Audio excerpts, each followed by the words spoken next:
దానియేలు ఏమన్నాడు? ఏమని వెళ్తున్నాడు? దానియేలు నువ్వు సేవిస్తున్న దేవుడే ఏమన్నా స్తోత్రం. ఏమంటాడండి? నీవు సేవిస్తున్న దేవుడే జీవం గల దేవుడు. దానియేలు నువ్వు బయటికి రా అన్నాడంట. దేవుని స్తోత్రం. అంటే బతికున్నాడని రాజుకు కూడా తెలుసు. సింహాలు తినమని రాజుకి తెలుసా లేదా?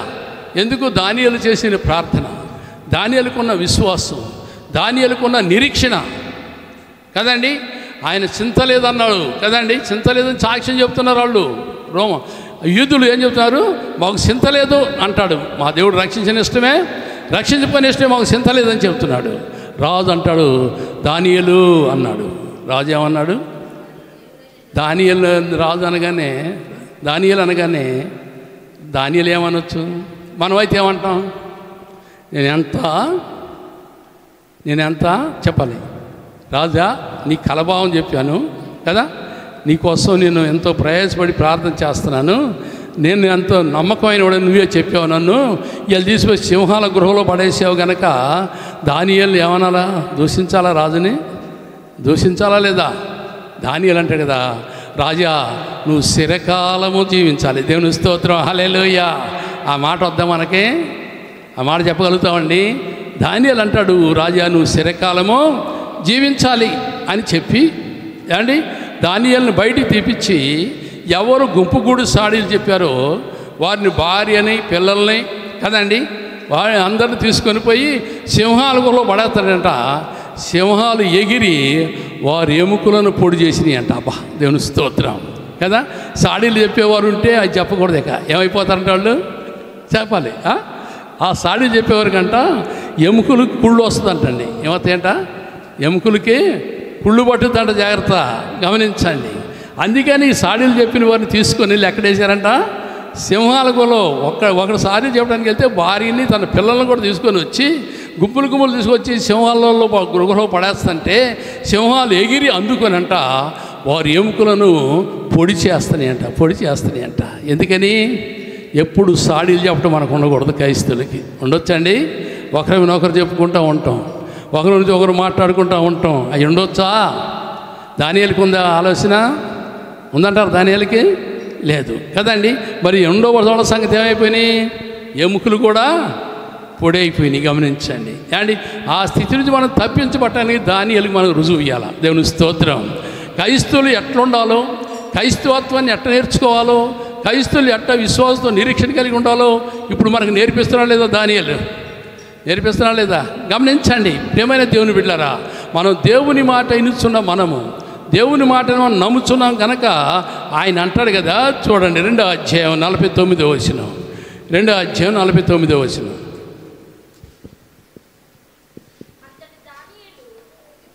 చదవాలి.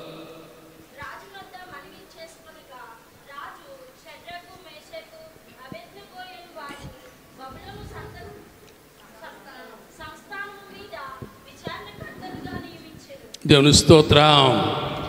రాజు దగ్గర మనవి చేసుకో. ఇప్పుడు శ్రమలో వచ్చి సేవకుడు శ్రమ కాదా? అగ్నిగుణం నుంచి బయటకు వచ్చాడు, శ్రమ కాదా? సింహాల గృహలోకి వెళ్ళాడు, శ్రమ కాదా? ఇవన్నీ చూసి దానియేలు యూదా దేశం చెరబట్టుకు వచ్చిన వారికి బబులోను దేశమైన ఏమి ఇచ్చాడంటే అధికారాన్ని ఇచ్చాడంట. దేవుని స్తోత్రం. హల్లెలూయా. యేషో ఐగుప్తు దేశంలో పోయి యేషోబు అధికారం పొందుకున్నాడా లేదా? యేషోబు అధికారం పొందుకున్నాడా లేదా? అండి పాపాన్ని విసర్జించడం వల్ల యేసోబు ఏం చేశాడు? అధికారాన్ని పొందుకున్నాడు. ఈ షడ్రకు మిషక్ అబేద్నెగోవులు దానియేలుని కలిసి రాజు దగ్గర విచారణ చేస్తే ఏం చేశారంట అండి? బబులోను దేశమైన వారికి ఏం చేశారంట? అధికారాన్ని ఇచ్చాడు. దేవుని స్తోత్రం. హల్లెలూయా. మనం కూడా ఒక అధికారం కలిగి ఉండాలి. మనకే ఒక అధికారం ఉంది. ఏ అధికారం? మన రాజ్యంలో మనం అధికారాన్ని పొందుకోవాలి. ఏ అధికారం? పరలోక అధికారం కావాలి.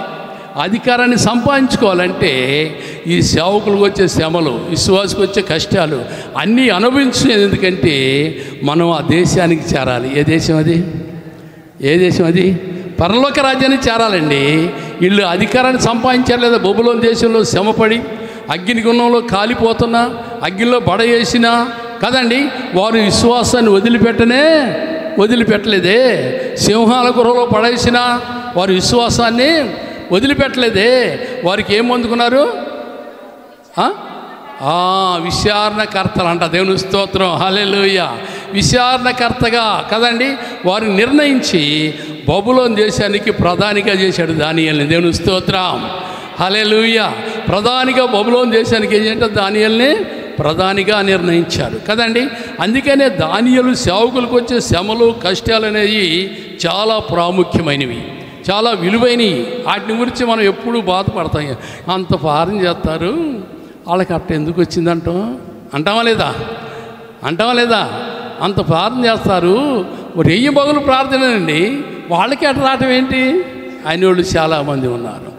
క్రైస్తవులకి ఎప్పుడు శ్రమ రావాలి, క్రైస్తవులు ఎప్పుడు హింసించబడాలి, క్రైస్తవులు ఎప్పుడు దేవుని వైపు చూస్తూ ఉండాలి. శ్రమ రాగానే దేవుని వదిలిపెట్టి కదండి, కలిసి రావట్లేదని దేవుని వదిలిపెడితే ప్రయోజనమైంది కాదండి. కలిసి రావడానికి ఆ దేవుని దగ్గరికి వచ్చేది పరలోక రాజ్యం కోసం రావాలి. కలిసి రావడం ఏముందండి? కొన్నాళ్ళు కలిసి వద్ది, కొన్నాళ్ళు ఏమైపోద్ది కదా, ఉండదు కూడా పోద్ది. దానికోసం దేవుని దగ్గరికి వద్దు.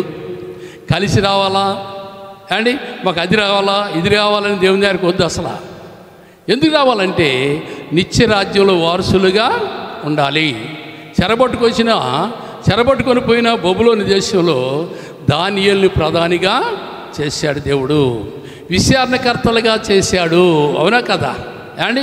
అదే రీతిగా చెరబట్టుకుపోయి అమ్మబడిన యోసేపుని ఐగుప్తు దేశంలో ఏం చేశాడు? శ్రమపట్టుకుపోయాడు. శ్రమపడ్డాడు, అన్నదమ్ములతో శ్రమపడ్డాడు, కష్టాలు పడ్డాడు, గోతులో పడేశారు, గోతులను తీసి అమ్మారు. అమ్ముకొని పోయి ఐగుప్తు దేశంలో రాజుకి అమ్మితే రాజు ఇంట్లో ఉన్నప్పుడు రాజుకి ఏం అడ్డం వచ్చింది? రాజుగారు వెళ్ళిపోతూ అతని నడకను చూసి, అతని మనసును చూసి, అతని తలంపును చూసి ఆ ఐగుప్తు దేశంలో అధికారాన్ని ఇచ్చి రాజుగారు వెళ్ళిపోయాడంట. రాజుగారు ఊళ్ళో లేకుండా వెళ్ళిపోయాడంట. వెళ్ళిపోతే యోసేపుకి ఏం ఎదురొచ్చింది? పాపం ఎదురొచ్చింది. అబ్బా, యవనస్తుడు పాపం ఎదురొస్తే ఎంత ప్రయాసపడతారండి. అబ్బా, ఎంత జుట్టు ఎగరేయటం కాళ్ళు ఎగరేయటం ఉంటుంది కదా. యవనస్తులకి ఏముంటుంది? జుట్టు ఎగరేయటం కాళ్ళు ఎగరేయటం ఉంటుంది. కానీ యవనస్తుడైన యేసోబు పాపాన్ని చూసి అంటారు కదా, ఇంత పాపాన్ని నేను ఒడిగట్టుకోను. అబ్బా, ఏమన్నాడండి? కాబట్టి నేను ఎట్లా ఇంత ఘోరమైన దుష్కార్యమని ఎట్లా చేసేదను? దేవునికి విరోధముగా పాపం కట్టుకుందని. అబ్బా, యజమాని భార్య రాణి అంటుందంట. చూశారండి? రాణి తండ్రి, ఈ పాపాన్ని నేను కట్టుకోను, దేవునికి దుర్మార్గమైన పని నేను చేయను అని పారిపోతే ఉరికుతున్నప్పుడు ఆ చెంగు పట్టుకు లాక్కొని దగ్గర పెట్టుకొని రాజు వచ్చరికి ఏం చెప్పింది? న్యారోపణ చేసింది కదా. న్యారోపణ పెడితే రాజుగారు ఊకుంటాడా? శరసాల పడి శ్రమ కాదా సేవకులకి? శ్రమ కాదా? సేవకులకు వచ్చే శ్రమలేంటో ఎదుర్కోవాలి, సేవలకు వచ్చే ఇబ్బందులు ఏంటో ఎదుర్కోవాలి, సేవలకు వచ్చే కదండి కష్టాలు ఏంటో ఎదుర్కోవాలి. ఆ ఎదుర్కోకుండా నేను సేవకుల్ని అంటే ప్రయోజనమైనది లేదని బైబిల్ చెబుతుందండి. నేను నా మాటలు అవి ఎవరి మాటలు కదండి. అన్నీ కలిసి వస్తుంది కనుక నేను సేవలో అనుకుంటే కాదండి. కలిసి వస్తే సేవ కాదు ఇది కదండి. ఈయన శ్రమ కావాలి. సేవకులకి ఏముందంట? క్షేమము శ్రమ ఉంది. ఆ శ్రమ నుంచి మనం విడిపించబడాలి, ఆ శ్రమ నుంచి తప్పించబడాలి, దాని నుండి పేరు రావాలి. అందుకే 13 సంవత్సరాలు జైలు చేశాడంట. ఎన్ని సంవత్సరాలండి? 13 సంవత్సరాలు జైలు చేసి యోసేపు తిరిగి రాజు దగ్గరికి వస్తే రాజుకన్నా కళ చెప్పాడా లేదా? రాజుకన్నా కళ చెప్పాడా లేదా? యోసేపు చూశాడా? యోసేపు కళని వినలేదు, కళ భావాన్ని కూడా వినలేదు. అక్కడ ఉన్నవారు మాంత్రికులు ఉన్నారు, చాలామంది సోదిగాళ్ళు ఉన్నారు, చాలామంది ఉన్నారు. కళ చెప్పట్లా, కళ భావాన్ని చెప్పట్లా కదండి. అందుకనే యోసేపు కళ చెప్పాడు, కళ భావాన్ని కూడా చెప్పినప్పుడు అప్పుడు రాజు ఏమంటున్నాడంటే యోసేపు ఈ దేశాన్ని ప్రధానిగా నీవే, ఈ దేశంలో ఏది ఉన్నా సరే నువ్వే చూసుకుంటే 7 సంవత్సరాలు కరువు వస్తుందంటే ఏం చెప్పాడట? 7 సంవత్సరాలు కరువు వస్తుందంటే 7 సంవత్సరాలుగానే పంటలు పండించి కొత్త కొట్లు కట్టి ధాన్యాన్ని సిద్ధం చేయించాడు యోసేపు. యోసేపుకి ఏముంది? వివేచన గలవాడు కదండి. మనం ఎవరి మధ్యలోకి పోయినా క్రైస్తుల దగ్గర మన దగ్గర ఏం దొరకాలంటే జ్ఞాన వివేచన కలిగిన మాటలు దొరకాలి కదండి. వారి మనస్సు మారాలంటే, వారి తలంపులు మారాలంటే, అందుకనే దానియేలు దగ్గరకు వస్తే యూదులు షడ్రకు మీషకు అబేద్నెగో దగ్గరకు వస్తే రాజుగారు వచ్చి విచారణ చేస్తే వారి దగ్గర ఏం దొరికింది? జ్ఞాన వివేచన కలిగిన మాటలు చెబుతూ అంటారు కదా. 3వ అధ్యాయం 29వ వచనం కూడా చూడండి. 3:29 అనుకుంటా. రాజా, నేను ఒక శాసనం నియమించున్నాను. ఏదనగా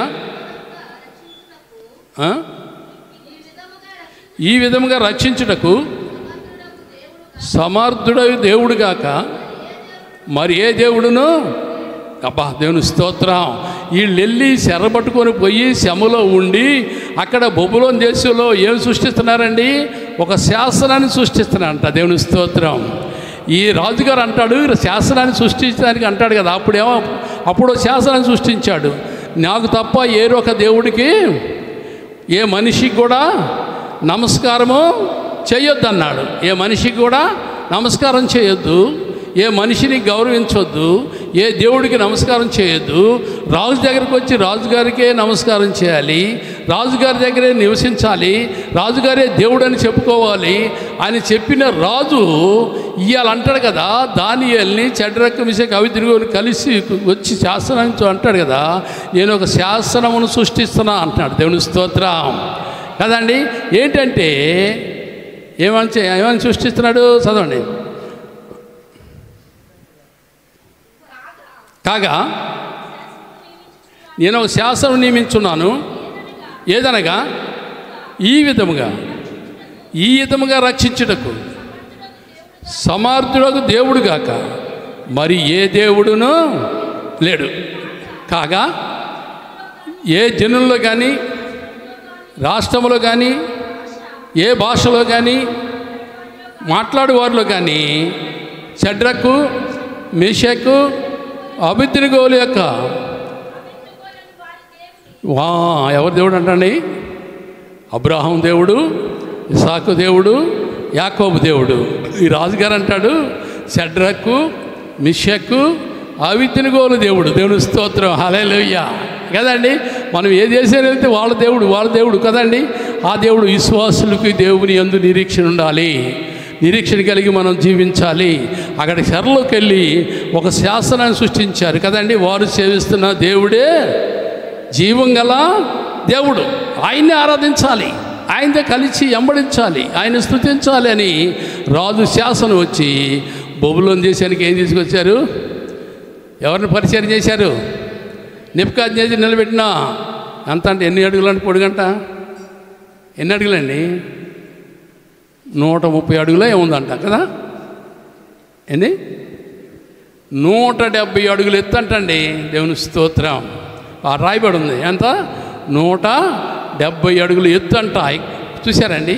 ఎక్కి ఆ ప్రతిమకు నమస్కరించమంటే మేము నమస్కరించమని అగ్నిగుణంలో పడ్డారు సేవకులు. పడ్డారా లేదా? అందుకే సేవకులకి ఏముంది?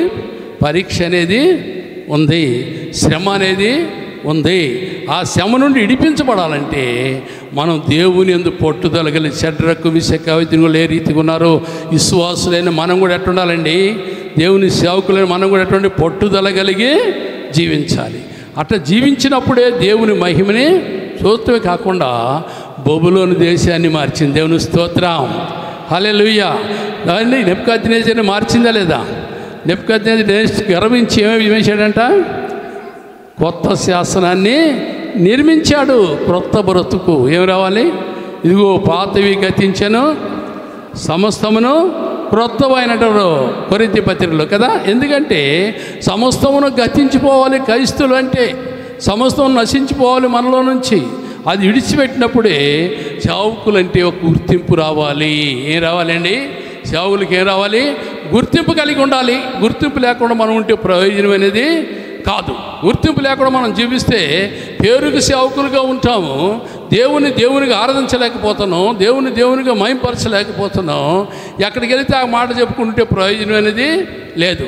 చెరలో ఉన్నా కానీ షడ్రకు మీషకు దగ్గరకు వస్తే ఏం చెప్తారంటే వాళ్ళు ఏం చెప్తారండి? దేవుని గురించే మాట్లాడుతున్నారు. జ్ఞాన వివేచన కలిగిన మాటలు దొరకాలి మన దగ్గర. దేవుని స్తోత్రం. జ్ఞాన వివేచన కలిగిన మాటలు దొరకాలి. ఆ మాటలు దొరికినప్పుడే మన కుటుంబాలు ఆశ్రయించబడుతుంటాయి. ఆ మాటలు దొరికినప్పుడే దేవుని మహిమను పొందుకుంటాం. ఆ మాటలు కలిగి జీవించిన దానియేలు ఏమైపోయాడు? ఆ దేశానికి ప్రధానిగా చేశాడు దేవుడు. దేవుని స్తోత్రం. ఇప్పుడు అధికారం వచ్చే చాలు ప్రధానులు మారువులే మారాలా, మారువులు మార్చాల్సిందే అని చెప్పుతున్నారు. ఇప్పుడు ప్రధానులు చాలామంది చెప్తున్నారు లేదా అండి, మా కట్టడు ఉండాలి అని చెప్పేవాళ్ళు చాలామంది ఉన్నారు. క్రైస్తవుల జోలికి వెళ్తే దేవుని యందు నిరీక్షణ కలిగి దేవుని యందు నమ్మకం కలిగి మనం జీవిస్తే మన దగ్గర ఎప్పుడు జ్ఞాన వివేచన కలిగిన మాటలు తప్ప ఎగతాళి మాటలు మనలో ఉండటానికి ఇల్లేదు కదండి. ఎగతాళి మాటలు మనలో ఉండటానికి ఇల్లేదు అండి. సోమరి మాటలు మనలో ఉండటానికి ఇల్లేదు. శక్తి కలిగిన మాటలు దొరకాలి. మన దేవుడు శక్తి గల దేవుడు ఆయన కదండి. ఆయన శక్తి గల దేవుడు. ఆయనతో మనం కలిసి జీవిస్తే శక్తి గల దేవుడు అంటే అగ్నిగుణం నుంచి రక్షించాడు. శక్తి గల దేవుడు కాబట్టి ఎక్కడి నుంచి? సింహాల గృహంలో నుంచి, సింహాల నోళ్ళ నుంచి రక్షించాడు. దేవుని స్తోత్రం. అండి మనకు వచ్చిన శ్రమల నుంచి రక్షించడా? మనకు వచ్చిన బాధల నుంచి రక్షించడా? మనకు వచ్చే రోగాల నుంచి రక్షించడా? మనకు వచ్చే ఇబ్బంది నుంచి రక్షించడా? దేవుని యందు మనం విశ్వాసం కలిగి ఉండాలి. అండి మనకున్న బాధల నుంచి దేవుడు రక్షించడా? రక్షించగానే సమర్థుడు. కానీ మా దగ్గర ఏం మాటలు దొరకాలి? జ్ఞాన వివేచన కలిగిన మాటలు దొరకాలి. ఎవరు మాట్లాడినా, అన్యులు మాట్లాడినా, అన్యుల్లో మనల్ని మార్పును చూసి వారు భయపడాలి. భయపడతారా? భయపడగలుగుతారా? గమనించండి ప్రియమైన దేవుని బిడ్డలారా, మనం దానియేలులాగా ఎట్టుండాలి? దానియేలులాగా కదండి. దేవుని దగ్గర విచారణ చేస్తే కళ చెప్పగలం, కళ భావం కూడా చెప్పగలం. మనం విచారణ చేయట్లా. ఎక్కడ దేవుని దగ్గర విచారణ చేయట్లా. అది చెబుతాను. సమయం తీసుకున్నప్పుడు రాజు దగ్గర ఉన్న, నెబుకద్నెజరు దగ్గర ఉన్న మంత్రికులు కదండి, మంత్రికులు, శకునిగాళ్ళు వాళ్ళందరూ దానియేలును సనుక్కున్నారు. కానీ లాస్ట్కి వచ్చి దానియేలు జయాన్ని పొందాడా? వారు పొందాడా? మరి క్రైస్తులైన మనం జయాన్ని పొందాలా లేదా? మన జీవితంలో ఎట్లా నడవాలి, మనం ఎట్లా నడుచుకోవాలి అని ఎప్పుడు విచారణ ఉందా? మనకి విచారించినామా? ఒకరి చెట్టు పాలన చేసుకుందాం. దేవుడి వాక్యాన్ని దీవించుగాక.